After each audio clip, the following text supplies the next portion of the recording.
RTS Info, Philippe Nanzer. Un important incendie consume depuis le milieu de l'après-midi un bâtiment industriel de la zone industrielle de Meyrin-Satigny dans la banlieue genevoise. Un énorme dégagement de fumée noire a très vite été visible à des kilomètres.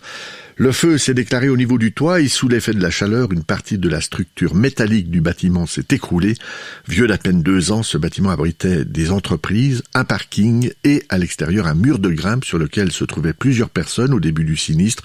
Toutes ont été évacuées. On ne compte aucun blessé. Le sinistre n'est pas encore maîtrisé.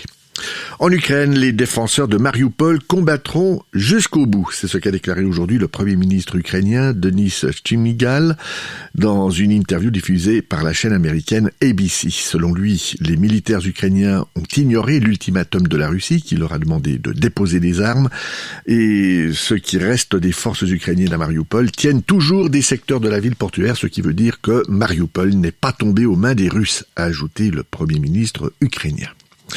L'Est de l'Ukraine, par contre, a bénéficié d'une accalmie malgré la menace d'une offensive russe pour ce qui est de certaines villes. Il faut dire qu'aujourd'hui, les orthodoxes célèbrent le dimanche des rameaux.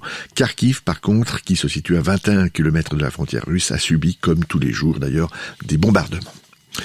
Sur la côte est des États-Unis, le gigantesque porte-conteneurs qui était échoué depuis plus d'1 mois dans une baie au nord de Washington après une mauvaise manœuvre, ce bateau de plus de 330 mètres de long a finalement été désensablé et remis à flot aujourd'hui, selon plusieurs médias américains. Pour être dégagé, ce géant des mers, opéré par la compagnie maritime taïwanaise Evergreen, a dû être délesté d'une partie de son chargement. Il peut transporter jusqu'à 12 000 conteneurs.